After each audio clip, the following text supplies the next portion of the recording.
Bread കയ്യിൽ കിട്ടുന്ന സമയത്ത് ഒരു പ്രാവശ്യമെങ്കിലും ട്രൈ ചെയ്ത് നോക്കേണ്ട ഒരു ഐറ്റമാണ് നമ്മൾ ഇന്ന് ഉണ്ടാക്കാനായിട്ട് പോകുന്നത്.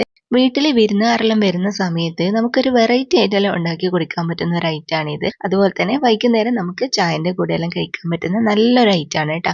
അപ്പോൾ ഇനി നമ്മളിത് ബ്രെഡ് ഇതുപോലെ ചെറിയ ചെറിയ കഷ്ണാക്കിയിട്ട് പാത്രത്തിലേക്ക് ഇട്ട് കൊടുക്കാം. ഒരു 6-7 പീസ് ബ്രെഡ് എടുത്താൽ മതി. എന്നിട്ട് ഇതാ ഇതുപോലെ പൊടിയായിട്ട് അരിഞ്ഞു വെച്ചിട്ടുള്ള ഉള്ളിയും പച്ചമുളകും ഇഞ്ചി വെളുത്തുള്ളി പേസ്റ്റും കൂടി ചേർത്ത് കൊടുക്കാം. പിന്നെ നമുക്കിതിലേക്ക് വേണ്ടത് അരിപ്പൊടിയാണ്. 2 ടേബിൾ സ്പൂണ് അരിപ്പൊടി ചേർത്ത് കൊടുക്കുന്നുണ്ട്. എന്നിട്ട് ഇതിൻ്റെ കൂടെ തന്നെ നമുക്കൊരു 2 ടേബിൾ സ്പൂണ് ഗോതമ്പ് പൊടിയും കൂടി ചേർത്ത് കൊടുക്കാം. അതല്ലെങ്കിൽ നിങ്ങൾ മൈദയോ കോൺഫ്ലവറോ എടുത്താലും മതി കേട്ടോ. ഇനിയിപ്പോൾ നമുക്കിതിലേക്ക് കുറച്ച് മാത്രം ഉപ്പിട്ട് കൊടുത്താൽ മതി. ബ്രെഡിൽ ഓൾറെഡി ഉപ്പ് ഉണ്ടാവും, അപ്പോൾ ഉപ്പ് നിങ്ങൾ ചേർത്തിട്ടില്ലെങ്കിലും കുഴപ്പമില്ല. എന്നാലും നമുക്കൊന്ന് ബാലൻസ് ചെയ്യാൻ വേണ്ടിയിട്ട് കുറച്ച് മാത്രം ഇട്ട് കൊടുക്കാം. എന്നിട്ട് നമുക്കിതിലേക്ക് കുറച്ച് വെള്ളം ഒഴിച്ച് കൊടുക്കാം. വെള്ളം ഒഴിക്കുമ്പോൾ കൂടി പോകരുത്, കുറച്ച് മാത്രം ഒഴിച്ചു കൊടുത്താൽ മതി. നമുക്കിതിലേക്ക് കുറച്ച് മസാലയും കൂടി ചേർക്കാനുണ്ട്. അപ്പം അതിന് മുമ്പായിട്ട് ആദ്യം വെള്ളം ഒഴിച്ചിട്ട് ഇതൊന്ന് മിക്സ് ആക്കിയിട്ട് എടുക്കാം. അപ്പം ഞാനിതാ കുറച്ച് മാത്രം വെള്ളം ഒഴിച്ചിട്ട് ഇതുപോലെ ഒന്ന് മിക്സ് ആക്കിയിട്ട് എടുത്തിട്ടുണ്ട്. ഈ ബ്രെഡെല്ലാം കൈകൊണ്ട് നന്നായിട്ട് ഉടച്ചെടുക്കണേ.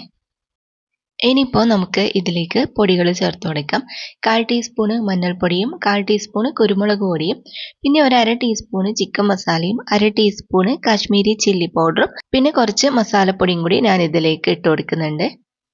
എന്നിട്ട് നമുക്കിത് നന്നായിട്ടൊന്ന് കുഴച്ചെടുക്കാം. അപ്പോൾ നമ്മൾ വെള്ളം ഓൾറെഡി ഇതിൽ ചേർത്തിട്ടുണ്ട്. ഇനിയിപ്പോൾ വെള്ളത്തിൻ്റെ ആവശ്യമൊന്നുമില്ല കേട്ടോ. നമ്മളിത് നല്ലപോലെ കുഴച്ചെടുക്കുക. ഈ ബ്രെഡെല്ലാം നന്നായിട്ട് ഉടഞ്ഞു വരുന്ന രീതിയിൽ കുഴച്ചെടുക്കാൻ വേണ്ടിയിട്ട് നോക്കാം. അപ്പോൾ നന്നായിട്ട് കുഴച്ചെടുത്താൽ ഇതാ ഇതുപോലെ നമുക്ക് റെഡി ആയിട്ട് കിട്ടും. നല്ല സോഫ്റ്റ് ആയിട്ടുള്ള ഒരു ഡോ ആയിട്ട് കിട്ടും. ഇപ്പോൾ ഇത് കണ്ടോ, ഇത് റെഡി ആയിട്ടുണ്ട്. പിന്നെ ഞാൻ 2 മുട്ട ബോയിൽ ചെയ്തിട്ട് ചെറിയ ചെറിയ കഷ്ണാക്കിയിട്ട് വെച്ചിട്ടുണ്ട്. നമ്മൾ ഈ ബ്രെഡിൻ്റെ മിക്സിന്ന് കുറച്ച് കുറച്ചായിട്ട് എടുത്തിട്ട് കയ്യിൽ വെച്ചിട്ട് ഇതുപോലെ പരത്തിയതിന് ശേഷം നമുക്ക് മുട്ട ഇതിൻ്റെ നടുക്കായിട്ട് വെച്ച് കൊടുക്കുക. എന്നിട്ട് ഇതുപോലെ മടക്കിയിട്ട് നമുക്ക് ഷേപ്പ് ആക്കിയിട്ട് എടുക്കാം. നിങ്ങൾക്ക് ഇഷ്ടമുള്ള ഷേപ്പിൽ ഉണ്ടാക്കാം കേട്ടോ. ഞാനിപ്പോൾ ഇതുപോലെയാണ് ഉണ്ടാക്കുന്നത്. നിങ്ങൾക്ക് വേണമെങ്കിൽ കട്ട്ലേറ്റിൻ്റെ ഷേപ്പിൽ വേണമെങ്കിൽ അങ്ങനെയും ആക്കാം. അപ്പം ഇതുപോലെ നമ്മൾ എല്ലാം റെഡിയാക്കിയിട്ട് എടുക്കുക. ഇനിയിപ്പോൾ നമുക്ക് വേണ്ടത് കുറച്ച് ബ്രെഡ് ക്രംസ് ആണ്. അത് നിങ്ങൾ ഒരു 3-4 പീസ് ബ്രെഡ് മിക്സിയിലൊന്ന് പൊടിച്ചെടുത്താൽ മതി. അത് റോസ്റ്റ് ഒന്നും ചെയ്യണ്ട കേട്ടോ, ജസ്റ്റ് ഒന്ന് പൊടിച്ചെടുത്താൽ മാത്രം മതി. ഇനി നമ്മൾ റെഡിയാക്കി വെച്ചിട്ടുള്ള ഓരോ പീസും എടുത്തിട്ട് ബ്രെഡ് ക്രംസിൽ ഇതുപോലെ കോട്ട് ചെയ്യാം. ഇതുപോലെ എല്ലാ സ്ഥലത്തും ആവുന്ന രീതിയിലാക്കിയിട്ട് കയ്യിൽ വെച്ചിട്ട് ജസ്റ്റ് ഒന്ന് പ്രസ് ചെയ്ത് കൊടുത്താൽ മതി. ഓവറായിട്ട് പ്രസ്സാക്കരുത്, ജസ്റ്റ് ഇതുപോലെ ഒന്ന് ഇതിൽ പിടിച്ച് കിട്ടാൻ വേണ്ടിയിട്ട് ഒന്ന് പ്രസ്സാക്കി കൊടുത്താൽ മതി. അപ്പോൾ എല്ലാം ഞാൻ റെഡിയാക്കിയിട്ടുണ്ട്. ഇനി നമുക്ക് കുറച്ച് ഓയിൽ നല്ലപോലെ ചൂടാക്കാം. എന്നിട്ട് ഓരോന്നോരോന്നായിട്ട് നമുക്ക് ഇതിലേക്ക് ഇട്ട് കൊടുക്കാം.